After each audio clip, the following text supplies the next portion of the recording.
갈라디아서 3장 1절에서 13절 우리 PPT 준비해 주세요. 저와 여러분 천천히 한 목소리로 합독합니다. 그리스도께서 우리를 위하여 저주를 받은 바 되사 율법의 저주에서 우리를 속량하셨으니 기록된 바 나무에 달린 자마다 저주 아래에 있는 자라 하였습니다. 아멘. 오늘 설교 제목은 율법의 저주에서 속량입니다. 우리 잠깐 통성으로 기도하고 또 말씀을 나누겠습니다. 여러분, 이 말씀이 오늘 말씀을 통해서 하나님께서 여러분을 위로하실 것입니다. 새 믿음을, 큰 믿음을 주실 것입니다.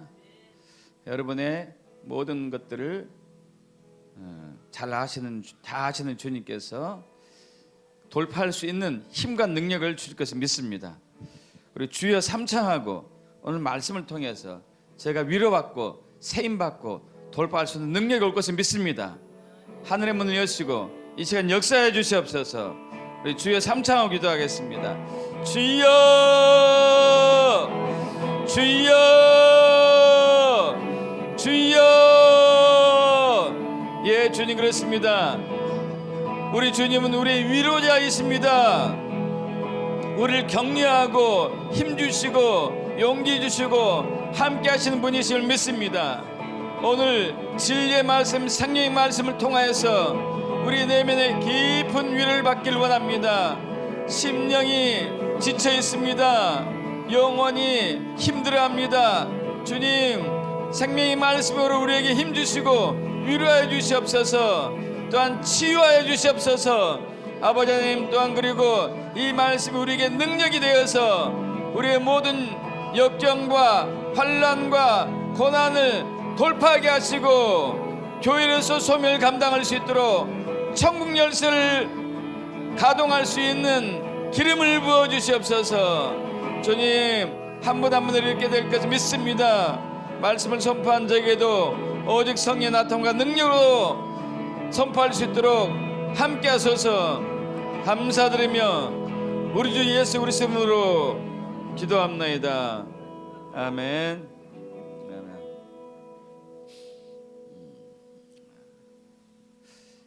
지금부터 6,000년 전 하나님께서 창조의 마지막 째 되는 날 엿새 동안 창조하셨죠. 6 과정의 창조가 있었습니다. 그리고 마지막 날, 마지막 번째 사람, 인간을 창조하셨죠. 그리고 에덴 동산을 또 만드시고 거기에 우리 아담과 하와, 첫사람 아담과 그의 아내 하와를 두게 하셨습니다. 여러분, 그때 주님은 사람을 창조할 때 하나님의 형상으로 창조하셨습니다. 하나님의 형상으로 창조하신 이유는 하나님을 대표해서 이 땅에서 생육하고 번성하고 땅을 정복하고 땅을 통치하고 땅을 다스릴 수 있도록, 땅에 충만할 수 있도록 하나님의 형상으로 우리를 창조하신 것이죠. 여러분, 에덴은 하나님 나라였고 낙원이었죠. 낙원.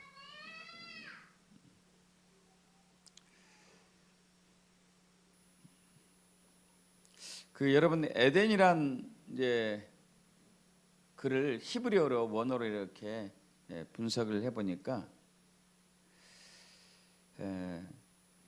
눈으로 이렇게 보고 확인하며 경험하며 그 과정 속에서 구원을 받는 곳, 이런 식으로 이제 표현이 되더라고요.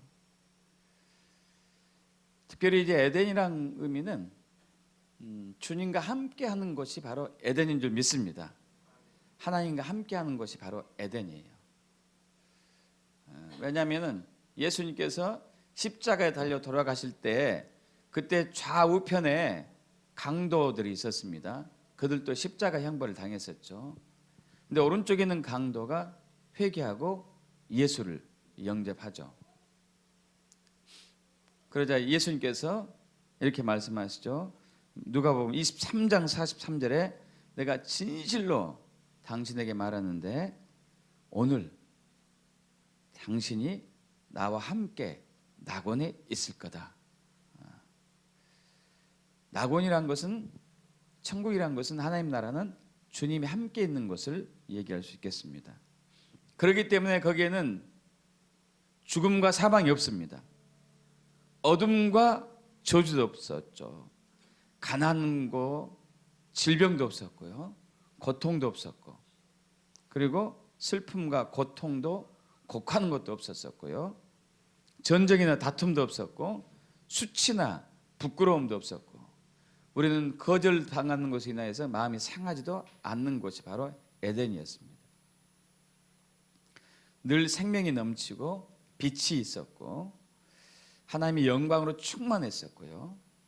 그리고 늘 축복이 여기저기 있었고 부요하고 건강하고 희락, 기쁨과 평강과 안식과 자유가 있는 곳이 바로 에덴이었던 것이죠.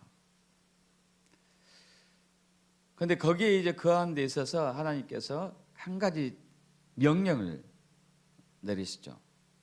동산 중앙에 두 종류의 나무를 심어놓고, 하나는 생명나무, 영원한 생명을 지속할 수 있는 나무, 즉 예수님이시죠. 예수님을 상징하는 생명나무. 또 하나는 선악을 알게 하는 나무. 그래서 선악을 알게 하는 나무의 과실을 절대 먹지 말아라. 반드시 죽는다. 근데 안타깝게도 하와와 아담이 사탄의 꾀임에 넘어가 가지고 먹고 말았습니다. 죄를 범했죠. 여러분, 딱 한 번의 죄예요. 딱 한 번의 불순종인데 이 결과는 엄청났어요. 죽음과 사망이 들어왔어요. 저주가 들어왔고, 가난이 왔고, 질병이 왔고, 고통이 왔고, 억압이 왔고, 수치와 부끄러움, 거절감, 상실감, 전쟁, 갈등, 다툼,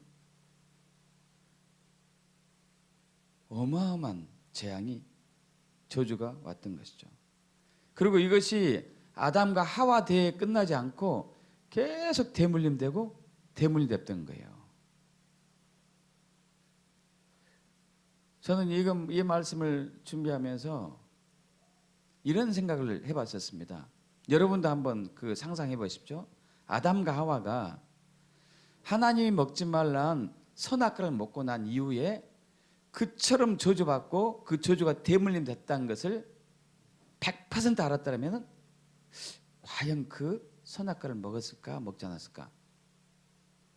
여러분 어떻을 것 같아요? 그건 뭐 정답은 없으니까 마음대로 상상하시기 바랍니다. 너 진짜 죽는다, 이게 진짜 반드시 죽는다, 이 의미를 뭔지를 알았을까? 100% 알았을까? 우리도 이제 사회생활 하다 보면은 이 죄를 짓지 말라고 이제 법이 있잖아요. 법, 교통법도 있고 뭐 이제 여러 가지 형사법, 민법, 여러 가지 법들이 있죠. 이 법을 어기면은 어떻게 되죠? 벌금 물거나 구속당하거나 뭐 심지어는 이제 사형당할 수도 있고. 그런데도 불구하고 인간들이 또 죄를 짓고 있는 것을 보면은 확률은 반반인 것 같아요. 자, 율법을 어겼을 때 받는 율법의 저주가 있습니다. 우리 뒤로 넘어가겠습니다. 율법의 저주라고 그랬어요. 신명기 27장 26절, 여기 조명을 좀 꺼야지 화날 것 같은데, 위에 여기 위에 조명을 끄고 이쪽에 불을 좀 해주시고, 찬양팀 불을 붙여줘요. 자, 신명기 27장 26절인데 이 율법의 말씀을 실행하지 아니한 자는 저주를 받을 것이다. 여러분, 율법이 주는 저주가 있습니다. 근데 사실 근데 율법 자체가 저주인 것은 아니에요. 율법은 선하다고 얘기하죠. 뒤로 넘어갑니다. 이 율법은 이러보건대 율법은 거룩하고 계명도 거룩하고 의롭고 선하도다. 그런데 그런즉 선한 것이 내게 사망이 되었느냐? 그럴 수 없느니라. 오직 죄가 죄로 드러나기 위하여 선한 그것으로 말미암아 나를 죽게 만들었으니 이는 계명으로 말미암아 죄로 심히 죄되게 하려 합니다. 우리가 율법은 신령한 줄 알거니와 나는 육신에 속하여 죄 아래 팔렸도다. 그러니까 하나님의 율법, 이 성경의 말씀이 아니고는 우리는 죄가 죄인지 100% 모르기 때문에 국가에서도 헌법을 정해놓은 이유는, 법을 정해놓은 이유는 그 죄를 지었음에도 불구하고 자기 기준으로 봐서 아니 나는 죄가 아니라고 생각하는데 왜 당신이 그것을 죄라고 하느냐, 이렇게 이제 막 따지게 되면 안 되잖아요. 국가에서 정한 법이 있듯이 하나님께서 정한 법이 있는 것이죠. 그 율법. 그 율법으로 말미암아 우리는 죄가 드러나게 돼 있고 우리 안에 있는 죄성이 더 심화된다는 것을 지금 사도 바울이 얘기하고 있는 것이죠.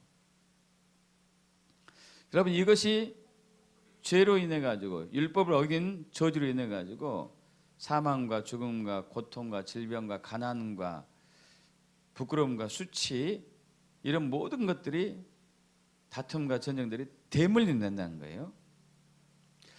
아까 이제 제가 여러분 잘 아시다시피 선악과를 먹으면은, 선악을 알게 하는 나무 열매를 먹으면은 반드시 죽는다, 정령 죽는다, 이 단어가 굉장히 의미가 있더라고요. 한번 뒤로 넘어갑니다. 자, 선악을 알게 하는 나무의 열매는 먹지 말라. 내가 먹는 날에는 반드시 죽으리라. 그럼 반드시 죽는다. 이 반드시 죽으리라. 이것이 이 히브리어로 이렇게 제가 이제 적어놨는데 모트, 타, 모트예요. 혹은 타, 무트 해도 되고. 그러니까 이 타자를 빼면은 똑같은 단어죠. 지금 우리는 이것을 반드시 죽는다, 반드시라는 단어가, 이 죽으리라는 단어가 동사고 죽는다 동사잖아요. 반드시는 이제 부사 되겠죠. 부사. 여러분 국어 시간이 왔습니다. 근데 이제 히브리어에서는 동사를 썼어요. 두 번 동사를 계속 쓰면은 앞에 있는 동사는 강조가 되는 거예요. 강조. 반드시 죽는다는데 이 뒤에 동사가, 앞에 동사는 이제 그러지 않은데 뒤에 동사는 미완료를 썼더라고요. 미완료. 이 미완료는 뭘까요?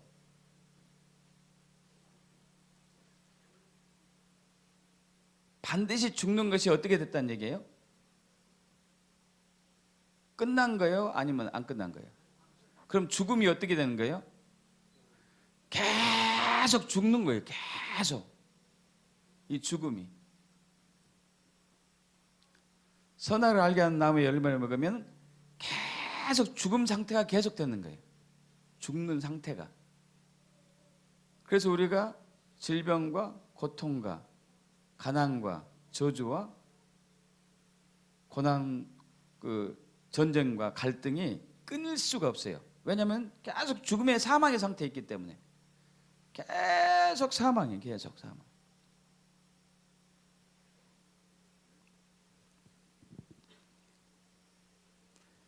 자, 그럼 어떤 분은 그래요. 내가 죽어버리면 끝나는데 뭐. 내가 죽고 나면 끝나는데. 그래서 스스로 목숨을 끊는 사람 있죠. 세상 꼴 보기 싫다 해가지고 다 보기 싫다고 그러고 다 나를 배반했다 해가지고 내가 복수하리라 해가지고 다 다 끝내버릴 거야. 끝나고 나 죽어버리면 이제 끝나는 거야. 여러분, 근데 죽은 이후에도 죽음은 계속돼요. 이걸 보고 성경에서는 둘째 사망이라고 해요. 사망이 두 가지 사망이 있어요. 첫째 사망은 우리 육체가 죽는 것. 육체가 죽어 썩어서 없어지는 게 있고, 둘째 사망은 우리의 영이, 죽은 후에 영이 지옥에 가가지고 지옥불에서 영원한 고통 속에 있는 것.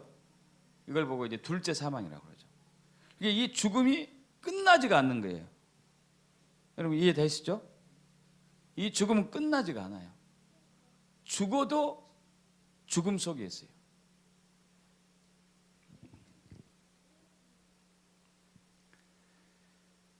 그리고 이 죄로 인한 이 죽음의 율법의 저주는 사람의 힘으로는 절대 없앨 수가 없어요.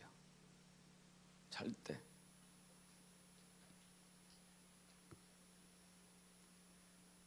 아담 한 사람의 아담과 하와, 아담 한 사람의 죄로 말미암아 사망이 인류 대대로 대분이 됐고, 이것이 영원히 지속된다는 것은 정말 큰 비극이죠.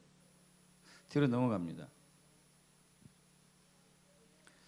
로마서 5장 17절, 한 사람 아담의 범죄로 말미암아 사망이 그 한 사람을 통하여 왕노릇, 계속 죽는 거예요. 계속 죽는 거.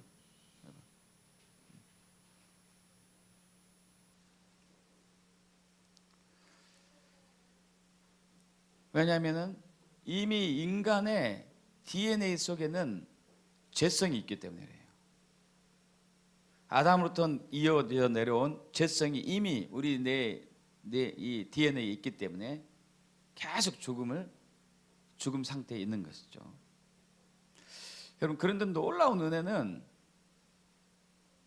하나님께서 이렇게 죄를 범한 인간에게, 사람에게 저주와 심판의 말씀을 하셨으면서도 동시에 구원의 길을 열어놓으셨습니다.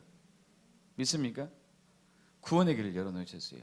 이것이 은혜고 이것이 여호와의 사랑인 것이죠. 아멘. 잘 아시다시피 창세기 3장 15절에서 그 죄를 범하게 만든 유혹자 사탄의 머리를 여자의 후손이 깨부시고, 뱀은 그의 발뒤꿈치를 상하게 한다는 것을 통하여서 이 사망의 원인, 사망을 일으키는 이 사탄을 부셔버리는 것을 이미 이제 이어냈고, 그리고 또한 또 창세기 3장에서 죄를 범하고 난 이후에 아담과 하와가 제일 먼저 했던 행동 중에 하나가 무화과 나무 밑에 숨어가지고 무화과 나무 잎으로 치마를 해 입었던 거잖아요. 왜냐하면 수치스러웠으니까. 발가벗은 모습이 수치스러웠기 때문에, 물론 그 전에도, 죄를 짓기 전에도 발가벗은 그들의 모습이 있었지만은 수치스럽지는 않았습니다. 근데 죄를 짓고 난 이후는 수치스러웠어요. 왜냐하면은 죄를 짓게 되면은 하나님의 영광이 떠나버려요. 영광이 떠나요. 덮고 있는 하나님의 영광이 떠나게 돼요. 하나님의 영광이 덮고 있을 때는 우리는 발가벗어도 수치가 있지 않습니다. 부끄러움이 있지 않습니다. 근데 하나님의 영광이 떠나면은 우리는 덮어줄 게 없으니까 수치와 부끄러움이 늘어나서 뭔가 가리개를 하는 것이죠. 그런데 창세기 3장 21절에서 하나님께서 가죽옷을 지어가지고 아담과 하와에게 입혀주시죠. 이것은 바로 그들의 수치, 그들의 부끄러움을 하나님이 직접 가리게 해주신다는, 덮어준다는, 그것이 바로 예수 그리스도를 그렇게 한다는 하나의 이제 예표였죠. 그래서 하나님께서 죄를 지어가지고 율법을 어겨서 율법의 저주 아래서 계속 사망으로 가고 있는, 계속 사망의 상태에 살고 있는 그 인간에게 생명으로 들어갈 수 있는 길을 열어놓으셨습니다. 할렐루야. 믿습니까? 그래서 덮어주신 거예요. 덮어주는 거. 구약에 보면은 이제 여호와 일곱 절기 가운데 우리 여섯 번째 절기 대속죄일이 돼요. 유대력으로 7월 10일, 우리나라 태양력으로는 한 9월경에 있는 것인데요. 7월 10일 날 대속죄일 때에 대제사장이 이스라엘 백성들의 모든 죄를 안고 이제 제단으로 가죠. 성막으로 갑니다. 성막으로. 염소 2마리를 데리고, 그리고 한 마리 염소는 잡아서 피를 뿌리고, 또 한 마리 염소는 그 머리 위에 안수기도 하고 광야로 보내가지고 짐승에게 찢겨 먹힘을 당하게 해서 죄를 보내는 것이죠. 이것은 이제 죄에 의해 가지고 오는 그 심판과 저주를 이렇게 막기 위해서 죄를 덮는 역할을 한다 해서 키프르라. 대속죄일, 날이란 단어가 위험이고 속죄란 단어가 키프르인데 뒤로 넘어갑니다. 키프르. 자, 모세가 또 아론에게 이르되 너는 제단에 나가서 내 속죄제와 내 번제를 드려서 너를 위하여 백성을 위하여 속죄하고 또 백성의 예물을 드려서 그들을 위하여 속죄하되. 속죄란 단어가 이제 키프르예요. 키프르. 이 키프르란 단어는 이제 덮어준다는 얘기예요. 보이지 않게 덮어준다. 허물을 덮어준다.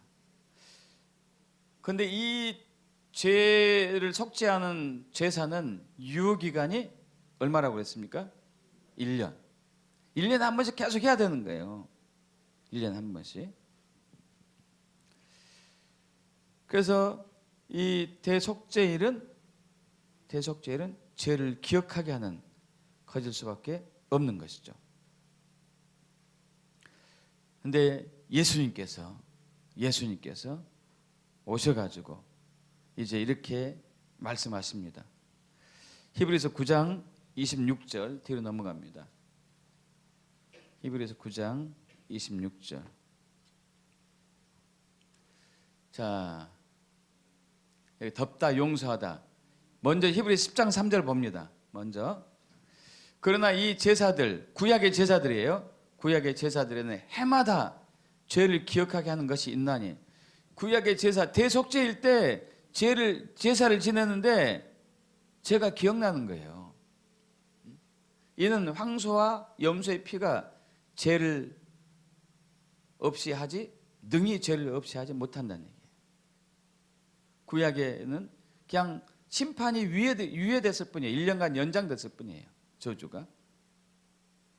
그런데 뒤로 넘어가죠. 히브리서 9장 26절. 이제 자기를 단번에 제물로 드려 죄를 없이 하시려고 세상 끝에 나타나셨느니라. 할렐루야. 누가요? 예수님이.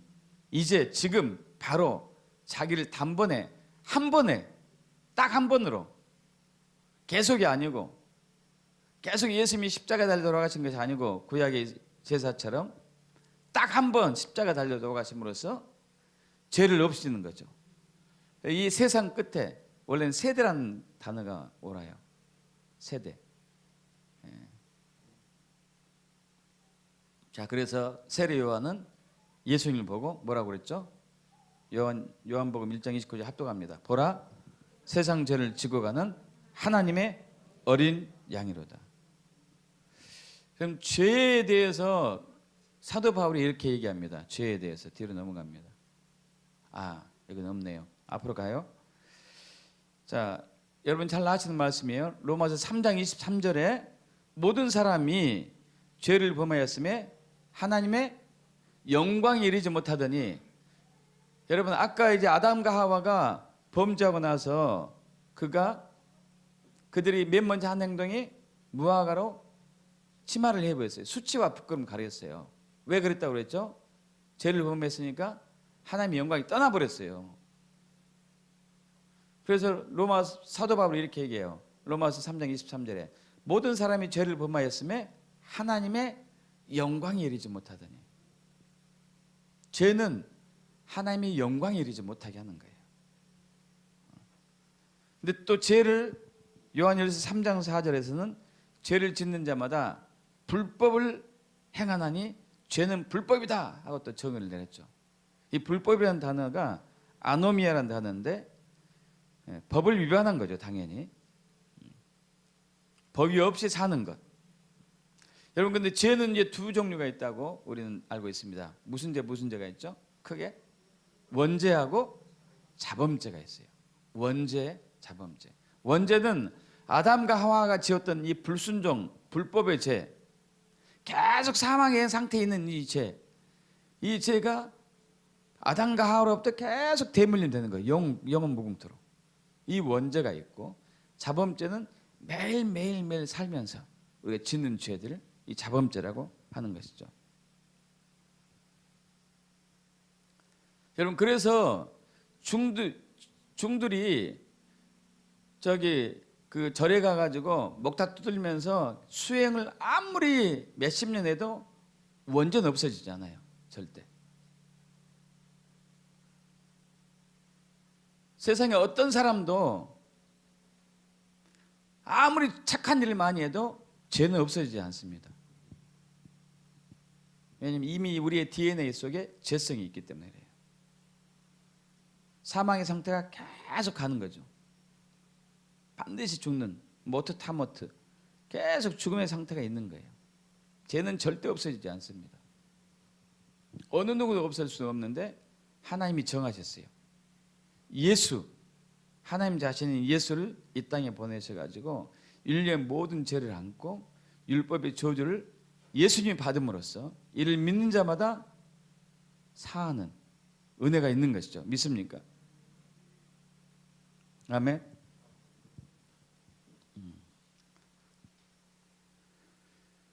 자, 그래서 우리가 예수 그리스도를 회개하고 주 예수 그리스도를 주인으로 영접한 순간에 원죄가 싹 사라집니다. 자범죄도 사라져요. 그런데 또 앞으로 짓는 죄는 회개하면 사라지겠죠. 할렐루야. 믿습니까? 회개하면 사라지죠. 자, 그런데 어떻게 예수님은 우리의 죄를 처리하셨는지를 보겠습니다. 자, 예수란 단어가 헬라어로 예슈아예요. 예슈아. 자, 이거 예슈아라고 합니다. 예슈아. 요드, 해, 바브, 신, 바브, 아인. 이 예슈아예요. 예슈아. 이스라엘 백성들은 예수를 예슈아라고 불러요. 예슈아. 우리도 이제 이스라엘 백성들에게 전도할 때 예수보다도 예슈아라고 하는 게 좋아요.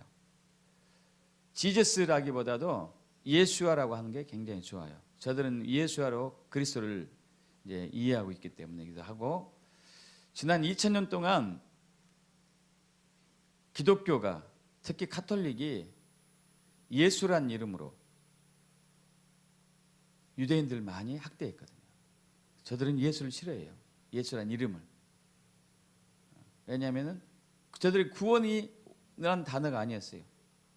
자기들을 학대하는 그 단어였기 때문에. 자, 어쨌든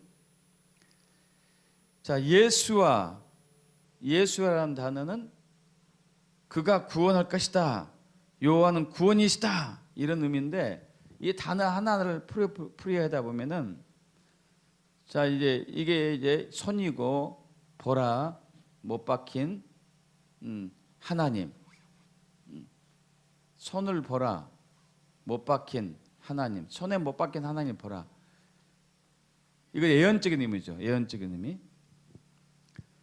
자, 히브리어로 예수를 예수스라고 합니다. 뒤로 넘어가. 여기 있다. 예수스라고 그래요. 예수스. 이게 헬라 참 히브리어 여기죠. 히브리어. 헬라어로, 신약 성경이 헬라어로 쓰였죠. 그리스어죠. 예수스. 여러분, 예수스 숫자 값을 딱 다 더해봤어요. 이게 888이 나와요. 8이 무슨 숫자죠? 8. 부활의 숫자예요. 예수님께서 안식 후 첫날 부활하셨죠. 안식 후 첫날. 그 일주일이 지나고 난 안식 후 첫날 8일째 된 날 부활하신 거예요. 그리고 노아의 방주 안에 몇 명이 있었었죠? 8명. 8명이 있었어요. 그들이 살아났죠. 홍수 속에서 8명만 살았어요. 8명만. 그런데 이제 8이 8번이 겹쳤네. 8이 3번이 겹쳤네요. 3이라는 숫자는 완전수예요. 완전수. 그래서 예수수를 헬라어 숫자 값으로 풀면은 완벽하게 부활하신 예수님, 완벽하게 부활하신 분. 또 우리 요한복음 21장 6절에서 11또 그리고 11절 뒤에 제가 적어놨나 모르겠네. 또 넘어가 봅니다. 앞으로 넘어가세요. 제가 읽을게요. 여러분 잘 아시죠? 제가 자주 인용한 말씀인데 요한복음 21장 6절 그 부활하신 예수님께서 부활하신 예수님께서 제자들에게 나타났습니다. 고기 잡으야 하는 바다에서 물고기 잡는 갈릴리 바다에서 갈릴리 호수에서 고기 잡는 제자들에게 나타나 가지고 그물을 배 오른편에 던지세요 그랬어요. 그러면 잡을 것이요. 던졌더니 물고기가 엄청나게 많았어요. 엄청나게 들 수가 없었습니다. 11절에 이제 6절에 끌어 올라왔어요. 엄청나게 큰 물고기가 가득했는데 몇 마리가 있어요? 153마리. 153마리. 153마리가 무슨 의미였죠? 숫자 값으로? 하나님의 아들들. 하나님의 아들들. 자, 그런데 이제 이 물고기란 단어가 여러분 잘 아세요. 뒤로 넘어갑니다. 물고기란 단어가 헬라어로 익수스예요. 익두스. 이게 헬라어거든요. 여러분 이거 보신 적 있죠? 보신 적 없습니까? 이거? 봤죠? 영화에도 이거 나오잖아요. 영화도.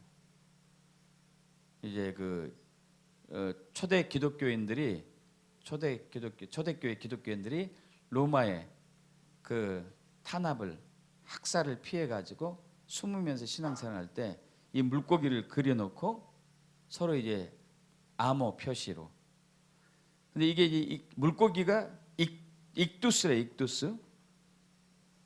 이것을 또 풀어놨습니다. 자, 익수스, 예수, 지제스. 또 X자 표시인데 큐리오스, 크라이스트. 그다음에 세타, 데워스, 신. 그다음에 위처럼 생긴 거 휘오스인데 아들. 그다음에 S, 소테르, 구원자. 이거 어떻게 돼요 이게? 예수 그리스도 하나님의 아들 구원자. 이게 익두스, 물고기 의미가. 예수님의 제자들이 예수님의 말씀에 따라 가지고 물고기를 건졌어요. 물고기를 건졌더니 뭐가 됐어요? 예수 그리스도 하나님의 아들 구원자. 이걸 건진 거예요. 물 속에서. 그리고 그 마리수가 153마리. 그들은 바로 누구였어요? 하나님의 아들들. 여러분 헬라어 히브리어에 쓰여진 이 성경의 단어들 하나하나가 다 복음이에요. 믿습니까 여러분? 제가 이 원어들을 여러분에게 이렇게 좀 설명을 하냐면은 여러분이 확실한 믿음이 생기기 위해서. 아멘. 자, 그래서 뒤로 넘어갑니다. 갈라디아 3장 13절. 그리스도께서 우리를 위하여 저주를 받으사 율법의 저주에서 우리를 속량하셨으니 기록된 바 나무에 달린 자마다 저주 아래 있는 자라. 자, 신명기 21장 23절 아까 이제 나눴던 부분이기도 한데 그 시체를 나무 위에 밤새도록 두지 말고 그날에 장사하여 내 하나님 여호와께서 내게 기업으로 주시는 땅을 더럽히지 말라. 나무에 달린 자는 하나님께 저주를 받았음이니라. 자, 나무에 달린 자는 어땠다고요? 저주를 받은 거예요. 나무에 달린 것은 저주받았어요. 그래서 우리는 그 나무에 달린 자들이에요. 나무에 달린 자들. 계속 사망 상태에 있는, 죽음 상태에 있는 이 땅도 못 밟아요. 이 땅도. 왜 이 땅을 못 밟아요? 이 땅은 하나님의 거룩한 땅이기 때문에 땅도 못 밟고 나무에 달려서 죽는, 저주받는. 그러면서 이제 우리를 속량하신 거죠. 속량. 이 속량이라는 단어를 오늘 좀 배우기를 원합니다. 속량. 율법의 저주에서 우리를 속량했습니다. 속량. 자, 속량하다라는 단어는 이 헬라어로, 그리스어로, 신약 성경에 쓰여진 이 그리스어로 엑사고라조, 엑사고라조. 이것은 이제 이 구약 성경에 구속하다는 단어가 똑같아요. 구속하다는 단어.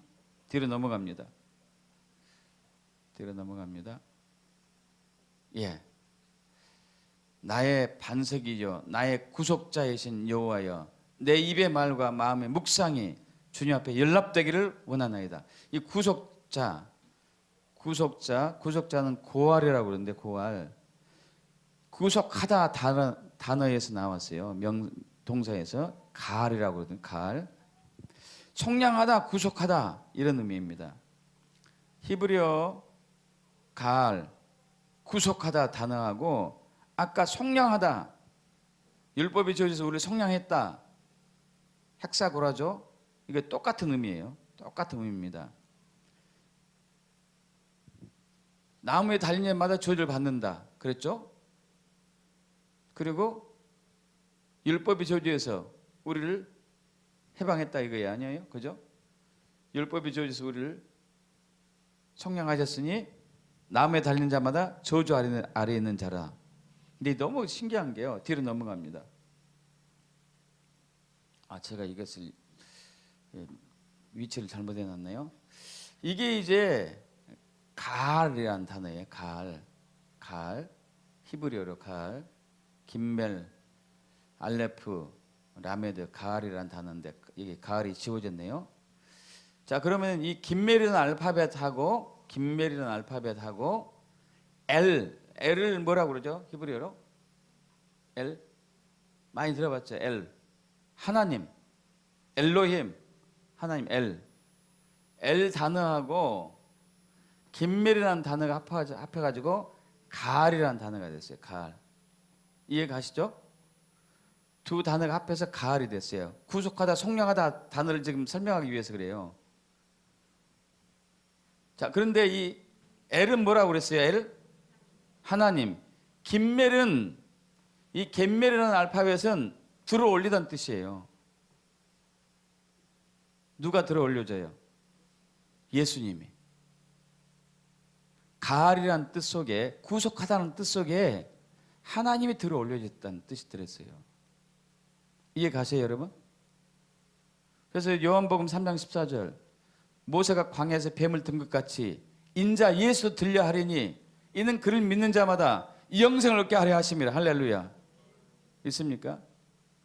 아까 율법의 저주 아래 있는 자들은 나무에 달려 죽는 거잖아요. 나무에 달려가지고 땅에도 닿지 않아야 돼. 나무에 달려 죽어야 돼. 나무 위에. 예수님도 들려야 돼요. 들려서 돌아가셨어요. 믿으시죠? 십자가 위에서 돌아가시죠. 나무에 달려가지고. 하나님이 달리셨어요. 가을. 그래서 우리 죄를 대속하신 거예요. 우리 죄를 속량하신 거예요. 우리 죄를 구속하신 거예요. 믿습니까?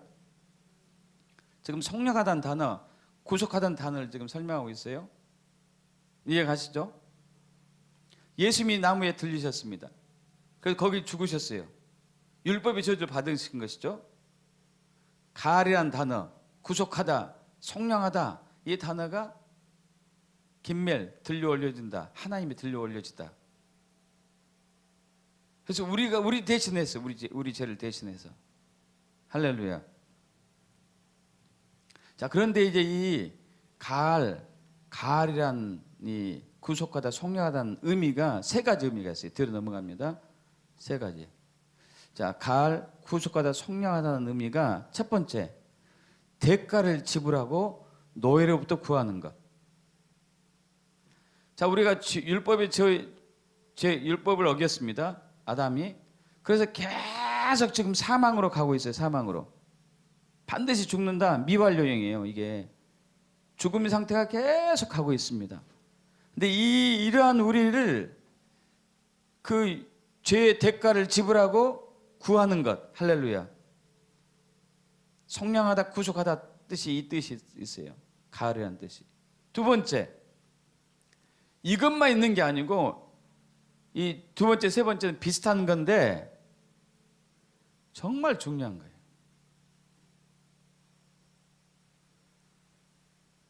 죽은 형제를 대신해 가지고 가문을 이어줄 때도 가을이라는 단어를 써요. 여러분 이해가십니까?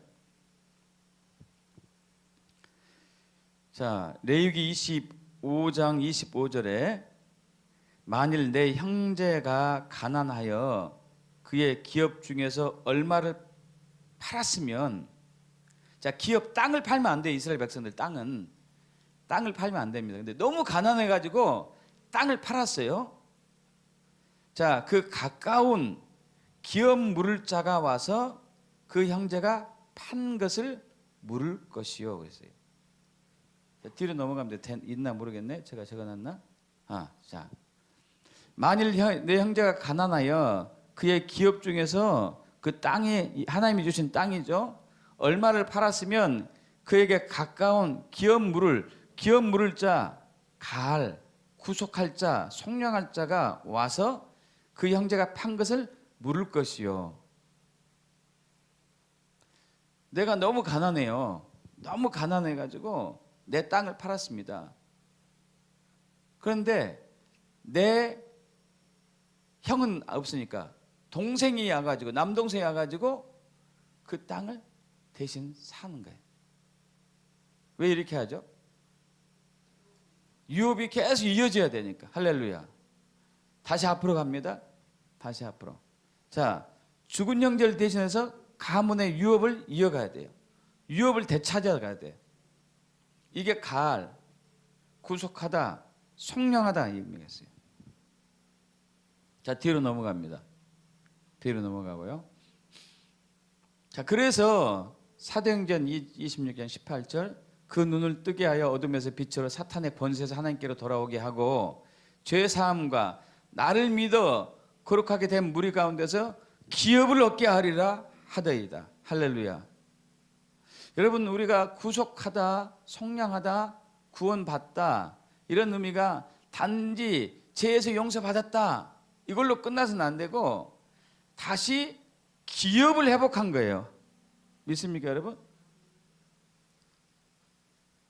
이제까지 이제 대부분의 메시지들이 죄사함 쪽으로 너무 치중이 되었었는데 두 가지가 같이 가야 돼요.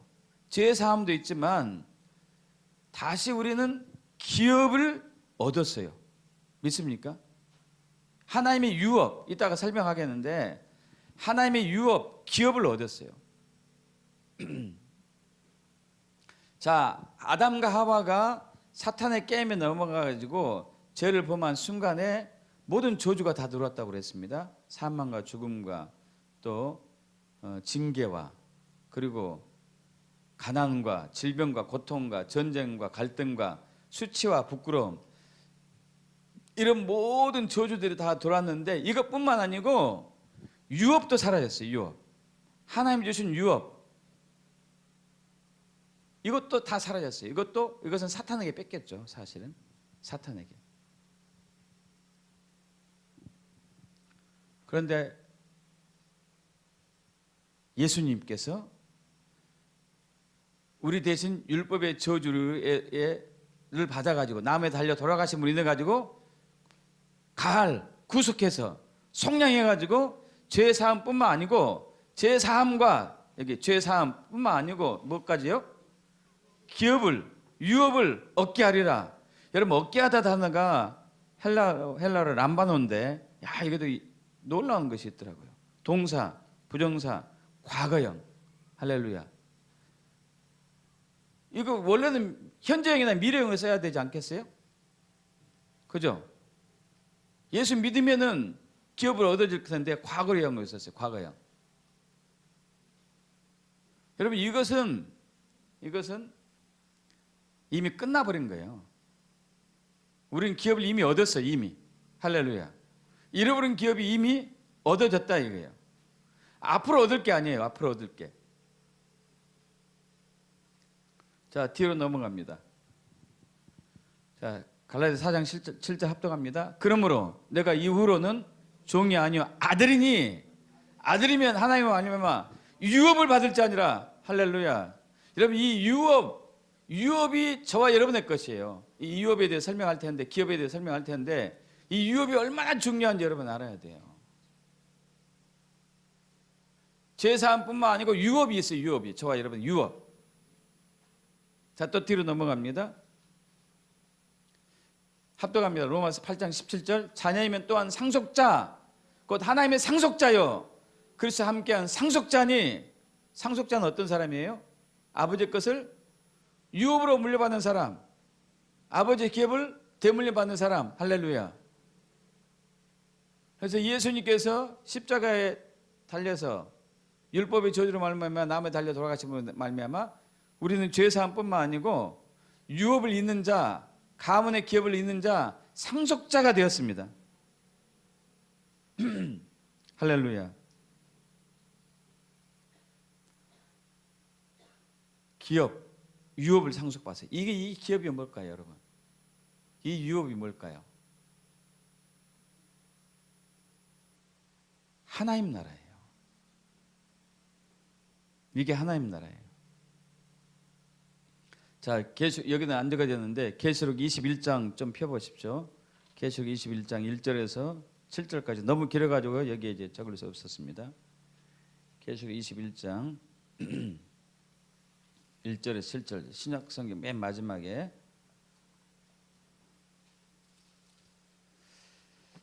제가 한 절 여러분이 한 절 교독합니다. 또 내가 새 하늘과 새 땅을 보니 처음 하늘과 처음 땅이 없어졌고 바다도 다시 있지 않더라.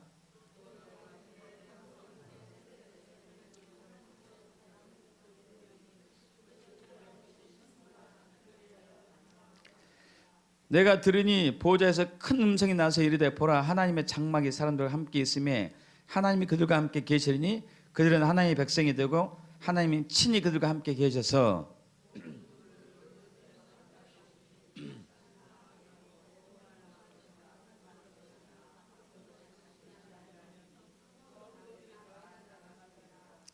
보좌에 앉으신 이가 이르시되 보라 내가 만물을 새롭게 하노라 하시고 또 이르시되 이 말은 신실하고 참단히 기록하라 하시고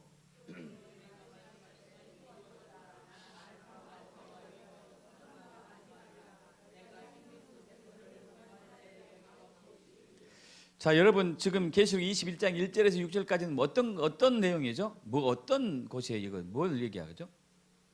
천국 하나님 나라. 할렐루야. 믿습니까? 하나님 나라 사망도 없고 죽음도 없고 곡하는 것도 없고 슬픔도 없고 저주도 없고 고통도 없고 갈등도 없고 전쟁도 없고 수치도 없고 부끄러움도 없고 믿습니까 여러분? 자, 그런데 7절 합동합니다. 이기는 자는 이것들을 상속으로 받으리라. 나는 그의 하나님이 되고 그는 내 아들이 되리라. 할렐루야. 우리가 방금 나눴던 말씀입니다. 예수 믿는 자들은 상속받아요. 뭘 받아요? 뭘 상속으로 받았습니까? 뭘 유업으로 받습니까? 하나님 나라. 할렐루야. 하나님 나라 안에 있는 것들. 하나님 나라 안에는 생명만 있습니다. 할렐루야. 죽음 없어요. 사망 없어요. 하나님 나라는 부요함만 있습니다. 질병 없어요. 믿습니까? 고통도 없고. 하나님 나라는 건강만 있죠. 가난도 없습니다. 부요함만 있고. 하나님 나라는 복만 있어요. 저주가 없고. 할렐루야. 하나님 나라는 안식이 있고 평강이 있어요. 전쟁도 없고 갈등도 없고. 하나님 나라는 슬픔도 없고 고통이 없어요. 외로움도 없고 기쁨과 희락이 있어요. 할렐루야. 이것들을 상속으로 받는 거예요. 왜냐하면 더 이상 정죄가 없기 때문에, 율법의 저주가 더 이상 없기 때문에, 율법의 저주에서 자유함을 얻었기 때문에. 뒤로 넘어갑니다. 여기는 없네. 앞으로 다시. 자, 로마서 8장 1절에 그러므로 이제 그리스도 예수 안에 있는 자들에게는 결코 정죄함이 없나니 이는 그리스도 예수 안에 있는 생명의 성령의 법이 죄와 사망의 법에서 너를 해방하였습니다. 언제요? 앞으로? 지금. 자, 예수 믿기 전에는 아까 너희는 반드시 정령 죽으리라, 모트 타모트, 이 죽음 상태가 계속 간다니까요. 육체가 죽어도 또 죽고 있는 거예요. 그죠? 이 저주죠. 저주. 이 저주인데 예수님께서 대신 율법의 저주로 말미암아 나무에 달려 돌아가심으로써 우리를 속량했습니다. 구속했습니다. 가할했어요. 그때 더 이상 정죄함이 없기 때문에 이제 우리는 하나님 나라를, 죄사함을 받은과 동시에 하나님 나라를 유업으로 받았어요. 그래서 사탄이 더 이상 우리를 만지지도 못합니다. 뒤로 넘어갑니다. 왜 이게 먼저 나오지? 자, 먼저 뒤로 넘어가세요. 자, 요한일서 5장 18절. 하나님께로부터 난 자는 다 범죄하지 아니한 줄 우리가 아노라. 하나님께로부터 나신 자가 그를 지키심에 악한 자 그를 만지지도 못하느니라. 또 아는 것은 우리는 하나님께 속하고 온 세상은 악한 자에 처한 것이다. 예수 믿는 사람은 하나님께 속해 있어요. 할렐루야. 온 세상은 악한 자 사탄에게 속해 있고, 그렇기 때문에 그들은 사망으로 계속 가고 있는 거죠. 지금도 죽었고 앞으로도 죽고. 그런데 하나님께로부터 난 자, 예수 믿는 사람은, 여기가 지금 제가 옛날부터 고민했었는데 원어 성경 공부하니까 풀려졌어요. 범죄하지 아니하는 줄. 여러분 죄 안 짓습니까? 이건 죄를 짓지 않는데 어떻게 가능해요 이게?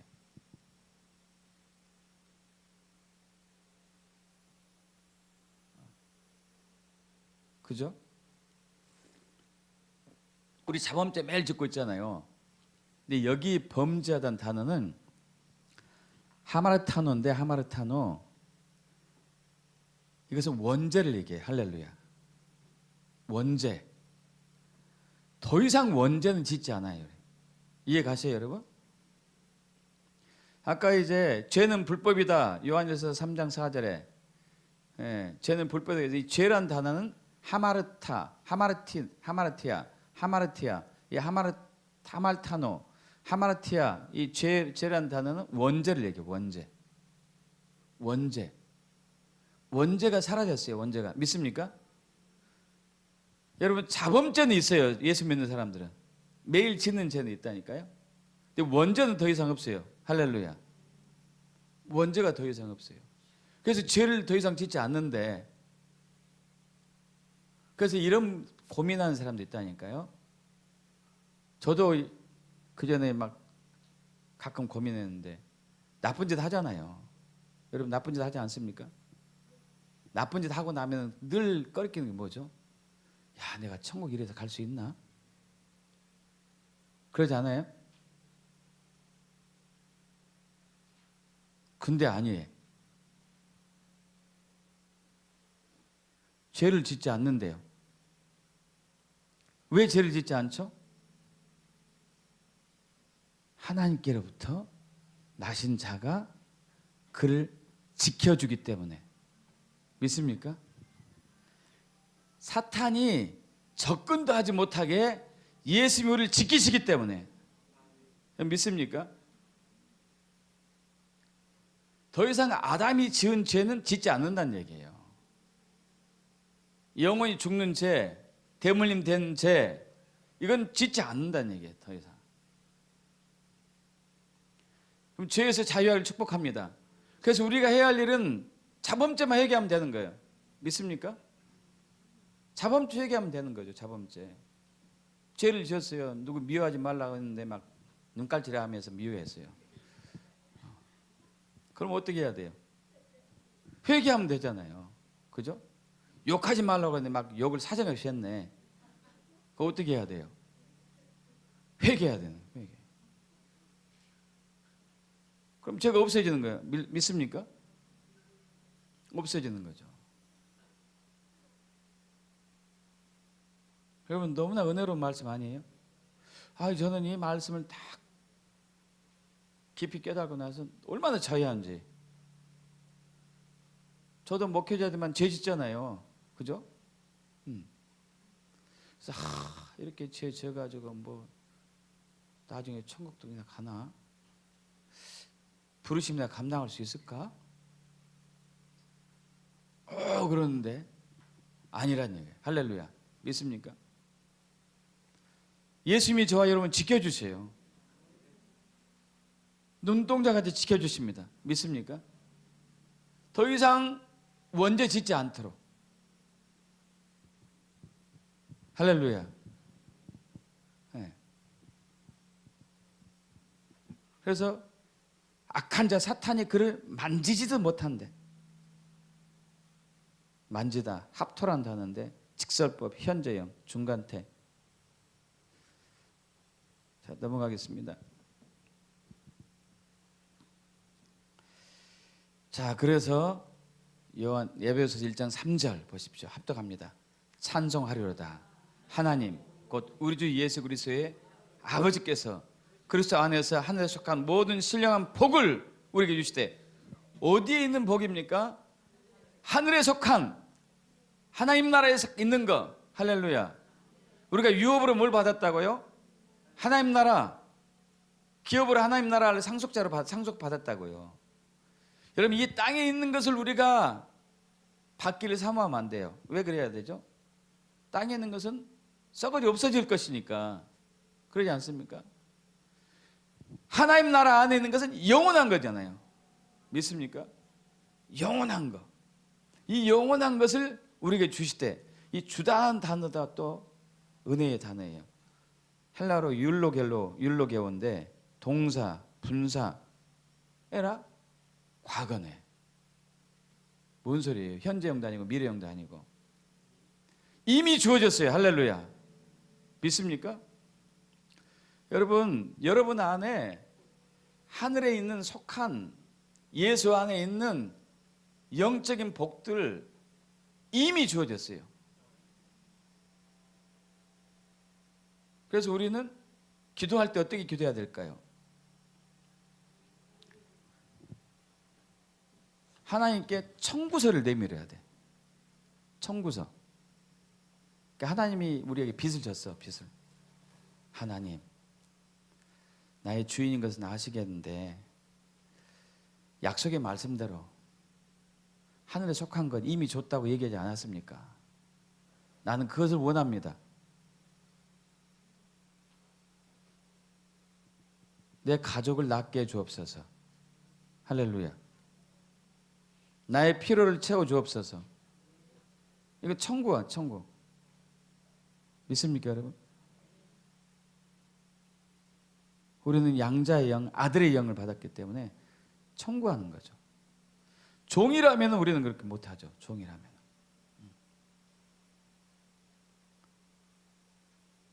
아들은 다르잖아요. 그죠? 여러분 아들이 달라요. 어떤 아들이 종처럼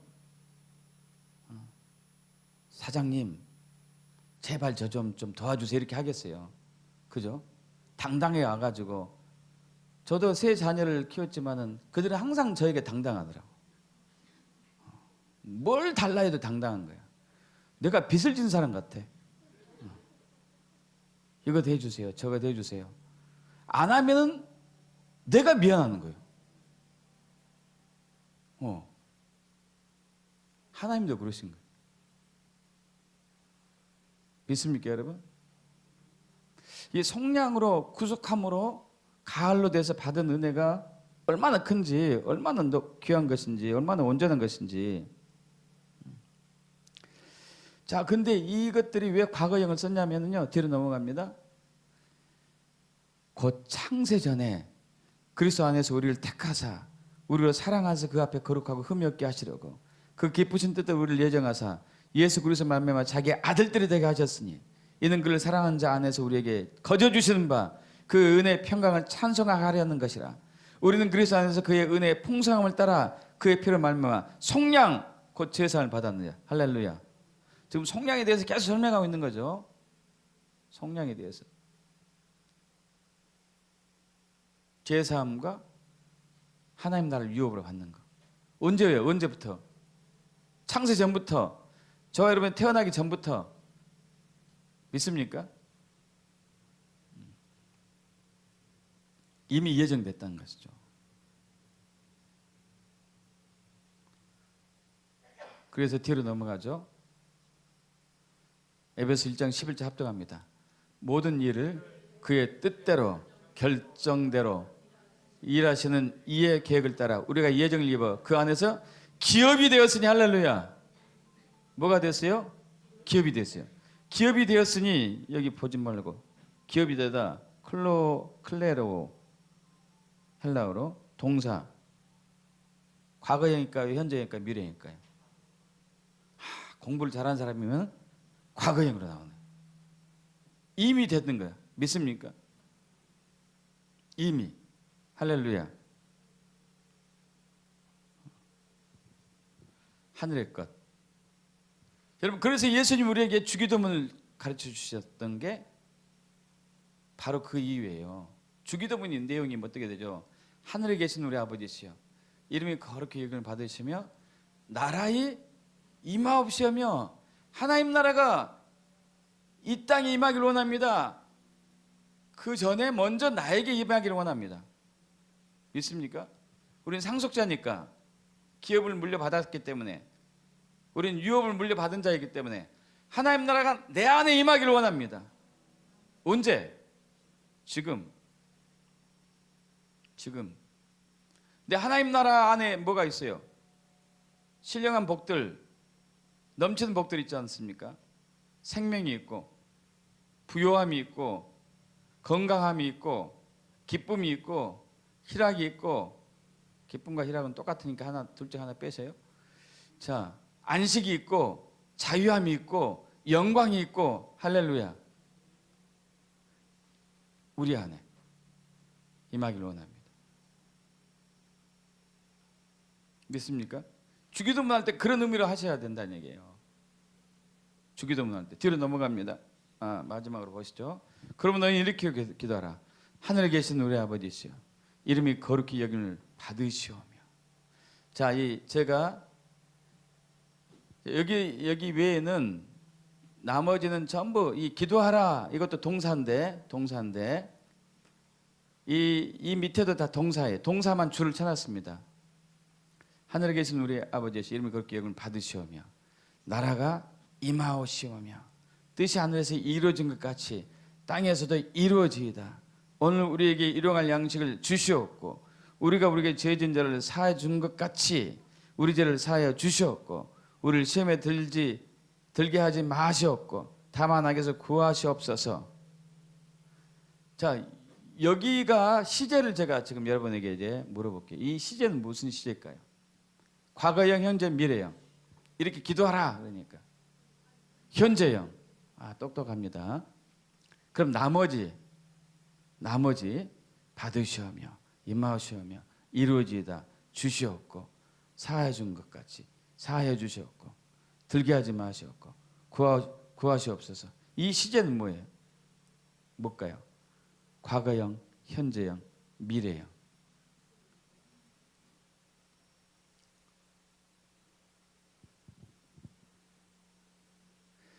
여러분 신기하게 이 모든 단어가 과거형이에요. 모든 시제가 과거형. 할렐루야.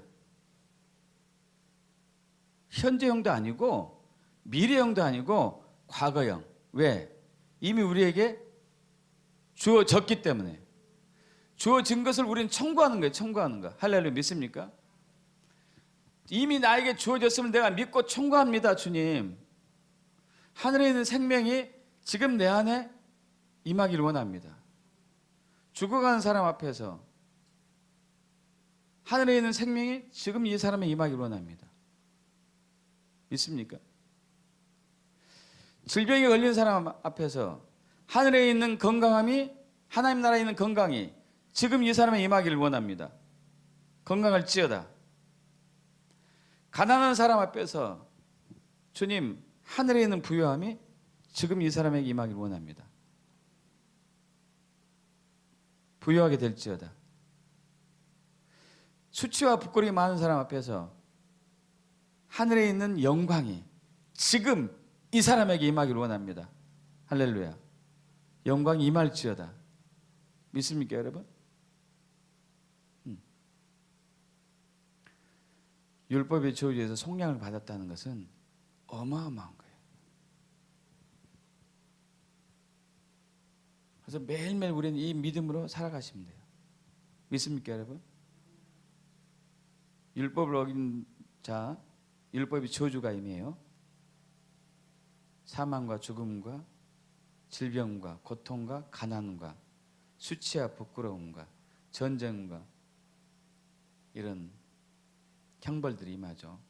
그 상태가 영원히 계속 죽어서도 가는데 죽음 후에도 1차 죽음, 2차 죽음까지 이어지지만 이제 이 율법의 저주를 예수님께서 지시고 나무에 달려 돌아가심으로써 우리를 속량하셨습니다.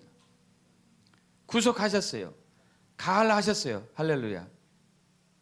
우리는 이것을 믿을 순간에 모든 죄가 다 용서받고 모든 율법의 저주가 다 풀어진 것뿐만 아니고 하늘에 있는 하나님 나라 안에 있는 신령한 복들, 예수 안에 있는 것들이 이미 우리 안에 확 들어왔어요.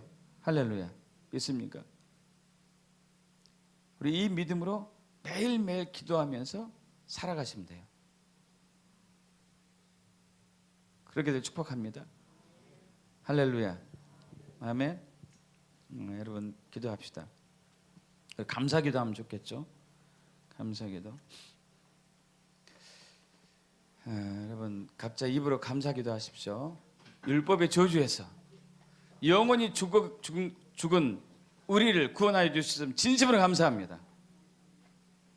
이제 예수님께서 저를 대신해서 십자가의 율법의 저주로 인하여 십자가 달려 돌아가셨음에 제가 속량된 것을 믿습니다. 하나님 나라 안의 것이 이제 제 안에 기업으로 유업으로 상속이 되었음을 믿습니다. 이 믿음으로 매일매일 승리하게 되기를 원합니다. 주여 일창하시고 기도하시죠.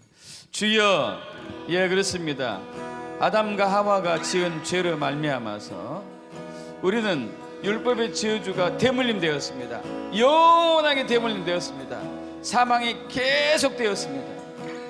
아버지 하나님, 그런데 놀라운 일은 예수님께서 이 십자가에서 나무에 달려 돌아가심으로써 율법의 저주를 감당하시고 대속하셨기 때문에 우리 모든 것을 속량하셨음을 감사합니다. 죄값을 대신 치렀을 뿐만 아니고 유업을 잃게 하셨습니다. 다시 기업을 상속하게 하셨습니다. 진심으로 감사합니다. 이제 앞으로 우리는 하나님 나라 안에 있는 유업들이, 하나님 나라 안에 있는 기업들이, 하나님 나라에 있는 예수 안에 있는 영적인 신령한 것들이 우리 안에 지금 이미 들어왔음을 믿습니다. 영원히 누리며 살아갈 것을 믿습니다. 영광 받아 주시옵소서. 감사드리며 우리 주 예수 그리스도의 이름으로 기도합니다. 아멘.